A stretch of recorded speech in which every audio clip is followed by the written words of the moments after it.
नमस्कार, आप देख रहे हैं जी बिहार झारखंड और मैं हूं आपके साथ राजेश कुमार। सबसे पहले खबर जम्मू कश्मीर से।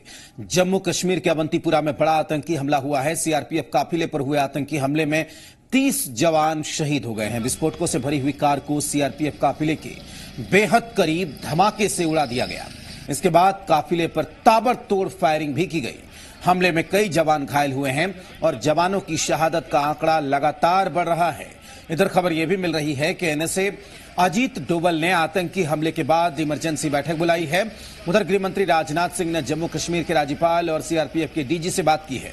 गृहमंत्री कल जम्मू कश्मीर का दौरा भी कर सकते हैं। प्रधानमंत्री मोदी को भी अवंतीपुरा आतंकी हमले की पूरी जानकारी दी गई है।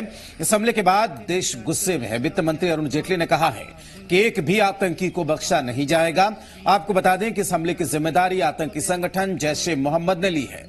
तो लगातार तस्वीरें हम आपको दिखा रहे हैं। 30 जवानों के शहीद होने की खबर इस वक्त मिल रही है। जिस बस को उड़ाया गया, कार में विस्फोटक भरा हुआ था और इस कार के जरिए जिस बस को उड़ाया गया उस बस में 39 जवान सवार थे और इस वक्त 30 जवानों के शहादत की खबर मिल रही है। जम्मू कश्मीर से हमले में सीआरपीएफ के 30 जवान शहीद हो गए हैं। इस हमले की जिम्मेदारी जैश ए मोहम्मद ने ली है और लगातार हम आपको तस्वीरें आप तक पहुंचा रहे हैं। तो एक बार फिर से एक नापाक करतूत सीमा पार से की गई है। जैसे मोहम्मद ने इसकी जिम्मेदारी ली है और एक बार फिर से जम्मू कश्मीर में बड़े धमाके के जरिए देश को दहलाने की बड़ी साजिश यहां पर की गई। बस में 39 जवान सवार थे। आप देख सकते हैं इन तस्वीरों के जरिए किस तरीके से गाड़ी से धुआं निकल रहा है और इसके बाद मीटिंग का दौर शुरू हो गया है। लगातार एनएसए अजीत डोवल ने मीटिंग बुलाई है। सुरक्षा को लेकर तमाम अधिकारियों से बातचीत की गई है। गृह मंत्री ने भी तमाम चीजों को लेकर अपडेट प्रधानमंत्री तक पहुंचाया है। खबर यह भी है कि प्रधानमंत्री मोदी ने गृह मंत्री राजनाथ सिंह से भी बातचीत की है। तो लगातार एक तरफ दिल्ली में गृह मंत्रालय, राष्ट्रीय सुरक्षा सलाहकार, प्रधानमंत्री, तमाम दफ्तरों के बीच बातचीत जारी है और इस बीच हम आपको बता दें कि लगातार जो जवानों का आंकड़ा है शहीद होने वाला वो लगातार बढ़ता ही जा रहा है। निकला हूं, सूचना अगर ऐसी बात हुई है तो बहुत ही दुखद है और सरकार मजबूती के साथ इसका जवाब दे देगी। नहीं, कुछ ऐसा कदम होगा जिससे उनको इसका जवाब मिलेगा।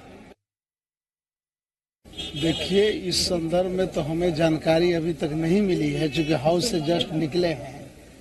लेकिन जहां तक भारत के सैनिक का सवाल है तो इसका तो बदला तो हर कीमत पर लिया जाएगा। घटना दुखद है और ऐसे तत्वों को पर सख्ती से कार्रवाई करने के लिए, समझा कि नहीं, पूरी छूट है सरकार को। तो इन तस्वीरों में देखिए कि किस तरीके से पहले विस्फोट कर उड़ाया गया, उसके बाद गाड़ी पर ताबड़तोड़ गोलियां वहां पर चलाई गई।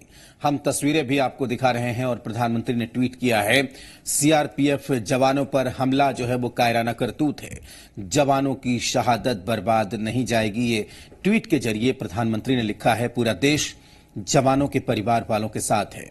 तो सीआरपीएफ जवानों पर जो हमला हुआ है वो कायराना करतूत है। 30 जवानों की इसमें शहादत अभी तक हो चुकी है। मैं आपको बता दें कि बस में कुल 39 जवान वहां पर सीआरपीएफ के सवार थे और आप देख सकते हैं कि समीप एक कार में धमाका किया गया और विस्फोटक के जरिए बस को उड़ाने की कोशिश की गई और उसके बाद विस्फोट होने के बाद बस पर ताबड़तोड़ वहां पर फायरिंग की गई।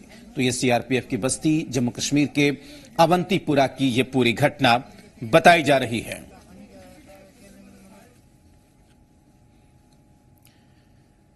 और आगे बढ़ेंगे। बिहार विधानसभा के बजट सत्र का चौथा दिन भी विपक्ष के हंगामे की भेंट चढ़ गया। मुजफ्फरपुर शेल्टर होम कांड सहित कानून व्यवस्था के मुद्दे पर विपक्षी सदस्यों ने सदन के अंदर और बाहर जमकर हंगामा किया। विपक्ष शेल्टर होम के मुद्दे पर लगातार सरकार के खिलाफ नारेबाजी करता रहा। नेता विपक्ष तेजस्वी यादव ने सीएम नीतीश कुमार पर निशाना साधा तो सत्ता पक्ष ने विपक्ष पर बेवजह हंगामा करने का आरोप लगाया। विधानसभा में गूंजा शेल्टर कांड, सदन के अंदर और बाहर विपक्ष का हंगामा, सत्ता पक्ष ने किया पलटवार।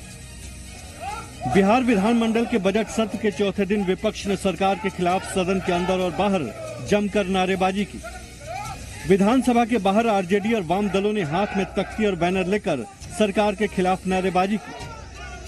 वहीं सत्र के चौथे दिन विधानसभा पहुंचे नेता प्रतिपक्ष तेजस्वी यादव पूरे फॉर्म में दिखे। सदन के अंदर और बाहर तेजस्वी मुजफ्फरपुर बालिका गृह यौन शोषण मामला और सृजन मामले को लेकर सरकार पर जमकर बरसे। विधानसभा के अंदर तेजस्वी यादव और श्रवण कुमार के बीच बहस भी हुई। आरजेडी नेता ने मुजफ्फरपुर शेल्टर होम मामले में जांच में लापरवाही बरतने को लेकर नीतीश सरकार पर निशाना साधा। ये हम नहीं कह रहे। सुप्रीम कोर्ट ने कहा राज्य सरकार के बारे में, नीतीश कुमार जी के सरकार के बारे में, बिहार में बेहद डरावना और भयावह माहौल है, ये सुप्रीम कोर्ट ने कहा। मुख्यमंत्री कहते हैं कि ऑल इज वेल है। दूसरी बात सुप्रीम कोर्ट ने महोदय ये कहा ऑल इज नॉट वेल। इससे पहले आरजेडी विधायकों ने अमीनों की नियुक्ति के मुद्दे पर विधानसभा में हंगामा किया। नियुक्ति और कानून व्यवस्था के मुद्दे पर हंगामा करते हुए आरजेडी विधायक वेल में नारेबाजी करने लगे, जिसके बाद सदन की कार्यवाही स्थगित करनी पड़ी। दरअसल जेडीयू नेता श्याम रजक ने अमीनों की नियुक्ति का मामला उठाया, जिसके बाद विपक्ष के नेता तेजस्वी यादव ने कहा कि सरकार इस मामले में गंभीर नहीं है। यहाँ तो मंत्री जी यहाँ हम उनसे ये भी जानना चाहेंगे क्या ये एक बड़ी वजह है कि नहीं है, और अगर आपकी सरकार अगर अमीनों की नियुक्ति नहीं करती है तो ये साफ दिखाता है कि आप बिहार के लॉ एंड ऑर्डर की भी चिंता नहीं करते हैं। सरकार कितनी गंभीर है महोदय, इसका अंदाजा लग रहा है। लेकिन जिस प्रकार से विपक्षी पार्टियां इस सवाल को बीजेपी जदयू की ओर घेरना चाहती हैं, मैं बताना चाहता हूं उनको, जब तक वो सरकार में साथ थे तब तक अधियाचना नहीं भेजी गई। जब भाजपा इस सरकार में शामिल हुई तो अगस्त 2017 में यह अधियाचना भेजी गई। ये हमारा संकल्प मोड़ है। विधानसभा में विपक्ष के हंगामे को लेकर सत्ता पक्ष की ओर से तीखी प्रतिक्रिया सामने आई। सत्ता पक्ष ने कहा कि विपक्ष का मकसद सिर्फ हंगामा खड़ा करना है। सवाल का जवाब लेना है ना, कि सदन को नहीं चलने देना है। अगर सरकार जवाब नहीं दे रही है तो उसके लिए तो दूसरा भी रास्ता है ना। जवाब सुनने की ये लोग आदी नहीं है। ये लोग सिर्फ आते हंगामा करना, इनका ही मात्र इनका मकसद रह गया है। तय करके आए हुए हैं कि हम लोग को सवाल का जवाब नहीं सुनना है, बल्कि हंगामा करके सदन को बाधित करना है, और ये इसी नीति पर काम कर रहे हैं। चुनावी साल है, इसलिए बजट सत्र में शोर ज्यादा है, लेकिन इस शोर के बीच जनता के अहम मुद्दे गौण होते जा रहे हैं। आशुतोष चंद्रा के साथ शैलेंद्र, जी मीडिया, पटना। और अब बात करेंगे यूपी के कुशीनगर शराब कांड की। यह मामला है उत्तर प्रदेश का, लेकिन राजनीति गर्म है बिहार की। वजह है जहरीली शराब से मौत के मामले में आरजेडी नेता की गिरफ्तारी। गोपालगंज के रहने वाले आरोपी हरेंद्र यादव की गिरफ्तारी राजस्थान के भीलवाड़ा से हुई। इसके साथ ही तेजस्वी यादव के साथ उसका एक पोस्टर भी सामने आया, जिसे लेकर बीजेपी और जेडीयू ने तेजस्वी यादव पर हमला बोला। कुशीनगर शराब कांड की सियासी तपिश, शिकंजे में 11 मौत के गुनाहगार, आरोपी हरेंद्र यादव का आरजेडी कनेक्शन।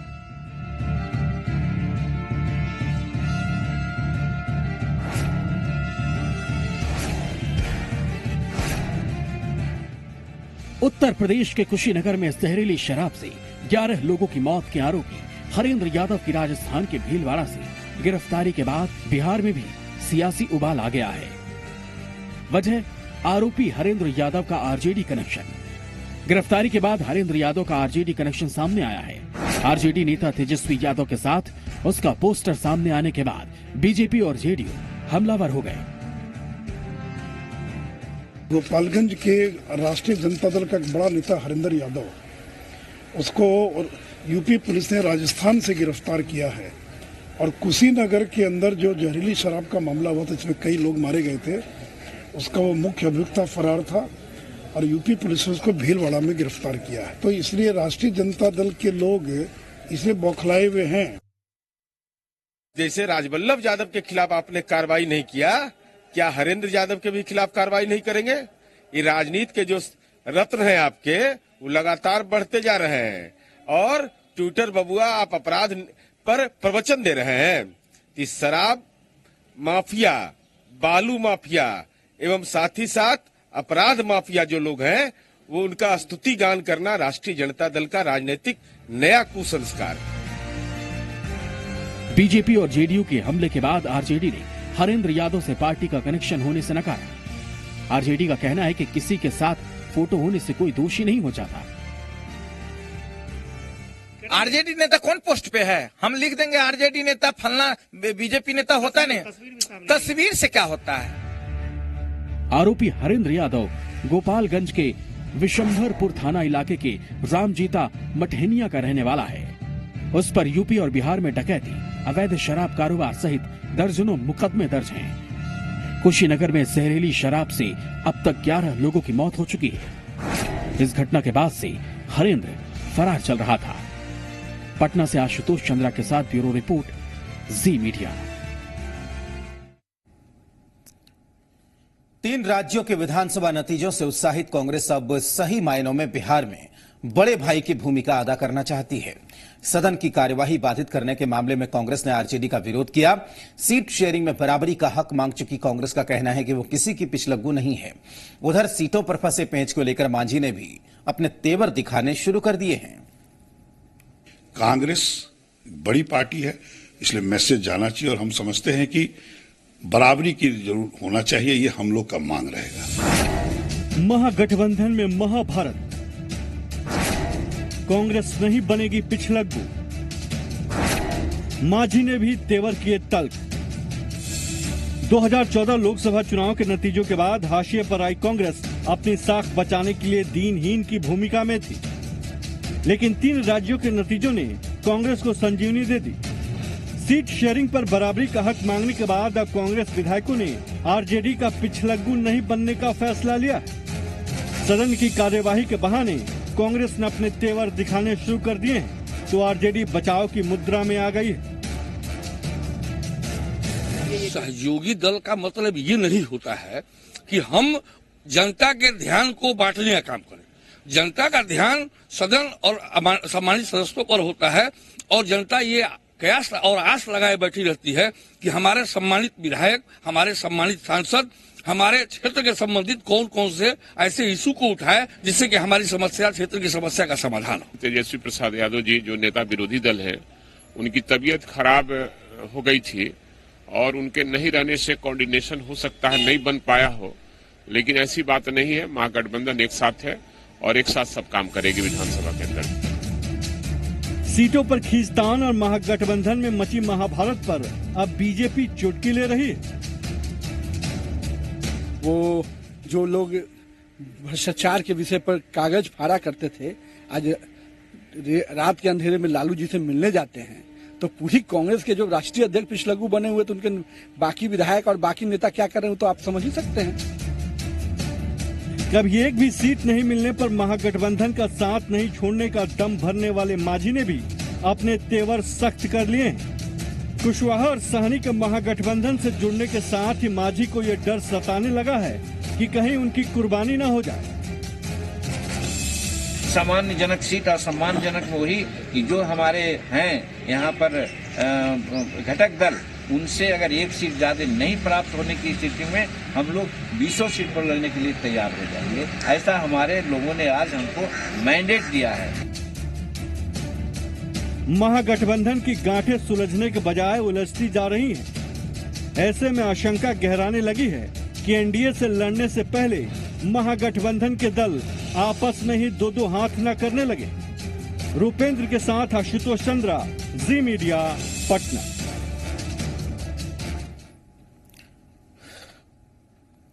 सीटों को लेकर मांझी की प्यास बढ़ी तो जवाबी हमला भी तेज हो गया। कांग्रेस विधायकों ने इशारों में मांझी पर पलटवार करते हुए कहा कि जो खुद दूसरों के रहम पर हो उनकी क्या बात करें। तो उधर जेडीयू ने भी मांझी पर तंज कसा। हालांकि आरजेडी अब भी संभल कर बयान दे रही है। वजूद न होती तो 27 एमएलए हम लोग जीत के आए 40 में से, ठीक है। और जो लोग दूसरों के रहमो करम पर हैं, वो दूसरे के माथे पे, जिनके खुद के घर शीशे के हो, वो किसी दूसरे पे पत्थर फेंके, ये शोभा नहीं देता। मैंने जीतन राम की बड़ी महानता है और आप लोग भी समझ ही रहे हैं कि वो कितने बड़े नेता हैं। तो जो उनका दावा है वो सही होगा। कि हर कोई अपने पार्टी की हैसियत ज्यादा बताता है। अगर उन्होंने बताया है, कोई गलत काम नहीं किया है। हर कोई अपने पार्टी को चाहता है कि ज्यादा से ज्यादा सीट लें, तो ये कोई बुरी बात नहीं है। प्रधानमंत्री नरेंद्र मोदी को सत्ता से उखाड़ फेंकने का सपना देख रहे विपक्ष को जब उसके ही सबसे अनुभवी नेता ने तगड़ा झटका दे दिया तो राजनीतिक हलकों में हंगामा खड़ा हो गया। मुलायम के इस चरखी दांव पर बिहार की सियासत में उबाल है। मुलायम की समधन राबड़ी देवी ने समधी के बयान पर तंज कसा तो बीजेपी सपा संरक्षक को धन्यवाद दे रही है।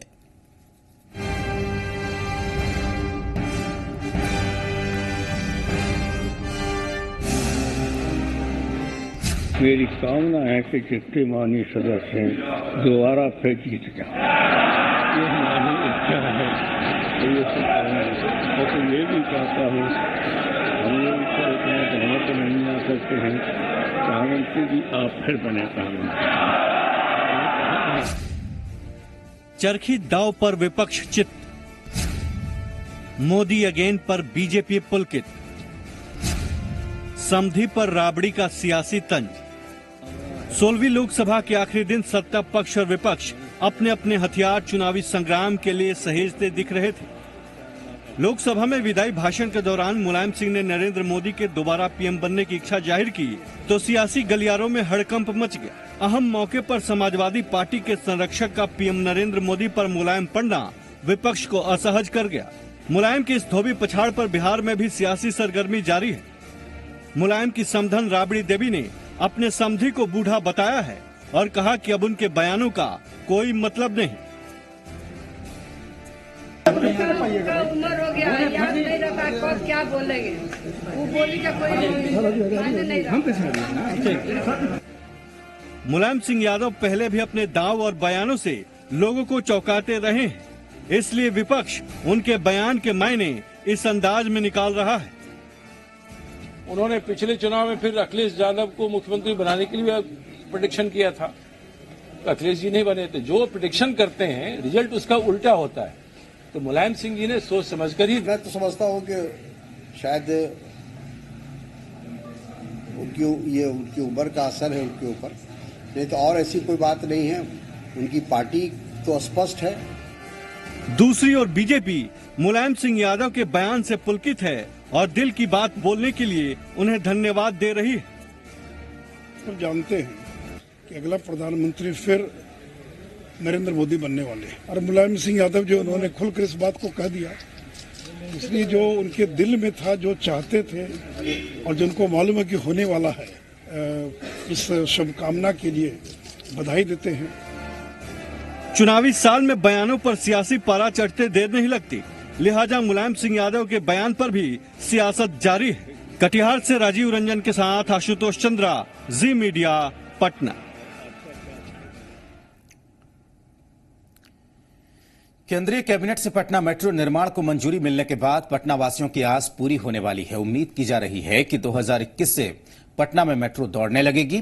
मोदी सरकार के पटना मेट्रो को मंजूरी देने पर एक और जहां सत्ता पक्ष खुश है और इसे बिहार के लिए बड़ा फैसला बताया जा रहा है, तो इसको लेकर कांग्रेस और आरजेडी में दो राय नजर आ रही है।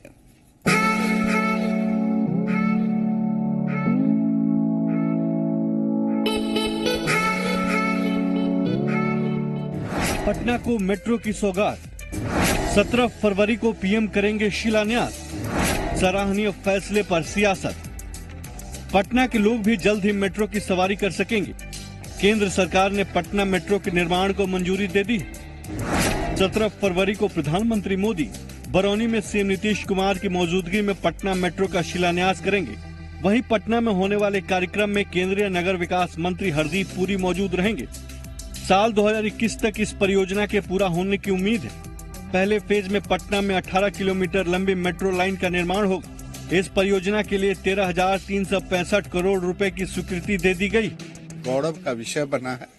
पूरे बिहार वासी खुशी मना रहे हैं और इसका जो है शिलान्यास प्रधानमंत्री जी के कर कमलों द्वारा बरौनी से किया जाएगा।